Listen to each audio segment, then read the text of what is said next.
ليني وسناتشي قطتين صغيرين شكلهم حلو قوي، وكان عندهم مامتهم بتحبهم جدا جدا وبتاخد بالها منهم كويس قوي. ليني وسناتشي كانوا دايما بيحبوا يلعبوا ويتنططوا ويجروا ويلعبوا مع بعض طول الوقت.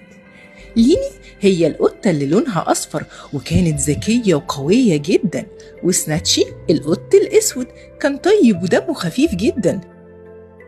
وفي يوم من الأيام ليني وسناتشي صحيوا من نومهم ما لقوش مامتهم خالص، قعدوا يدوروا عليها في كل حتة من غير أي فايدة، مش لاقيينها خالص وكانوا خايفين جدا جدا. وفجأة ظهر قطتين شكلهم يخوف قوي، كانوا عاوزين يطلعوا ليني وسناتشي بره بيتهم وياخدوه هما ليهم، خصوصا بعد ما عرفوا وتأكدوا إن مامة ليني وسناتشي اختفت ومحدش عارف مكانها، وكانوا متأكدين